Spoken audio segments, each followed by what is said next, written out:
I'm a productivity and systems coach, and I start homeschooling in 2 weeks. I haven't done a single full day yet, and I'm going to show you exactly how I'm preparing so that day one doesn't completely destroy me. I want to be fully transparent with you from the start of this channel. I'm not someone who's been homeschooling for 10 years and has it all figured out. I am starting in August, just like many of you. So what I do have is a decade of experience as a systems and productivity coach. And I know the difference between a homeschool that survives the first year and then one that falls apart by October is almost never the curriculum. It's about the infrastructure that you build before you need it. So today I'm going to walk you through the exact system that I'm building right now before day one. So that way when the chaos hits, and it's going to hit, I have a structure to fall back on instead of a pile of anxiety. We're going to cover the 3 things I'm setting up this week, my protected work blocks, my emergency minimum plan, and my transition rituals. And I'm also going to tell you that I am deliberately not doing yet and why that is an intentional choice. Because the biggest mistakes new homeschoolers make is waiting until they're already drowning to build a system. By then, you're just building in crisis mode, and nothing you build in crisis mode is sustainable. Let me tell you where I actually am right now, because I think honesty is more useful than a polished highlight reel. So for the past few weeks, I've been doing about 30 minutes of workbook time with my kids each and every day. That's it. There's no structured lessons, there's no curriculum, there's no formal schedule, right? It's still summer, but I just wanted them to understand, like, mom's going to be teaching. So I bought workbooks off of Amazon, and we go through a few pages a day where I read the instructions, and then they work through. Just so they kind of get a feel of what's happening. And it's only 30 minutes, and it's keeping their brain engaged while I figure out what we're actually doing. And I want to say something about that, because if you're in a similar place and you're 2 weeks out and you haven't done anything official yet, then that's fine. That's appropriate, actually. You shouldn't be running a full school day before you've built the system to support it.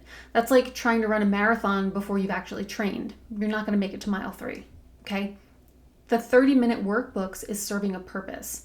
It's keeping the habit of we do school alive while I build this infrastructure around it.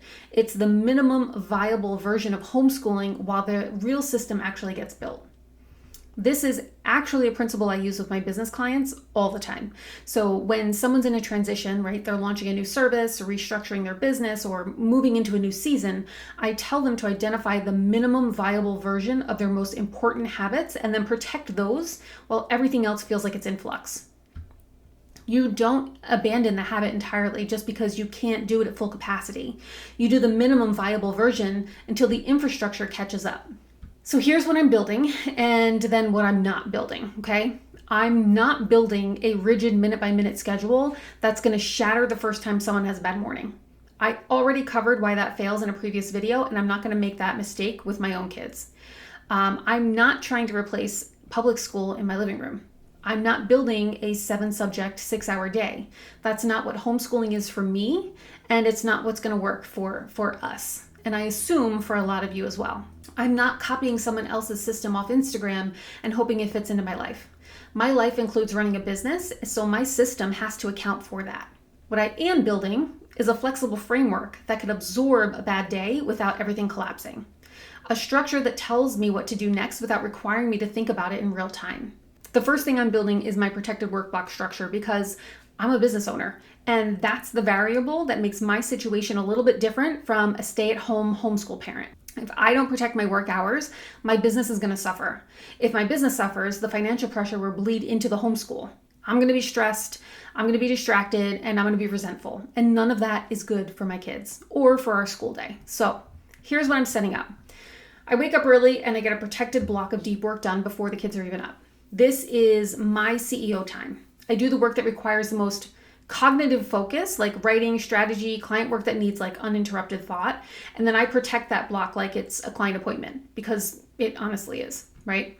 When the kids are up, the laptop closes. I'm not minimizing any tabs. I'm literally closing the laptop, leaving it in another room. We move into homeschool mode, right? I'm not going to check my phone during lessons. I'm not answering emails while I do handwriting. Like, I'm a present teacher for them. In the afternoon, during quiet time, right, I have a second protected work block. The kids know that this is mom's work time. They're going to read, they're going to play, they're going to rest, right? That block is protected the same way that the morning block is protected. I know that they like to do manipulatives, like they build things very well on their own, or they can paint on their own, or if I put some cones and some balls outside, they'll be distracted for 20 minutes, right? Like there's different things that I know that we can do where they can be independent so I can have a little bit more time. So between those two work blocks is the homeschool block. That's the protected time for teaching. During that block, the business doesn't even exist. I have already decided in advance what constitutes a genuine work emergency, so I'm not rationalizing every notification as urgent. The reason I'm building the structure now before we start is that I need my kids to learn the rhythm before the academic pressure is present. So if I try to teach them the work block boundaries on the same week that I'm trying to teach them long division, I'm introducing too many new variables at once. I'm setting up the rhythm now so that by the time we start school, the boundaries already feel really normal. The second thing I'm building is the emergency minimum plan. This is something that I use with a lot of my clients, and I can't believe how many people don't have one.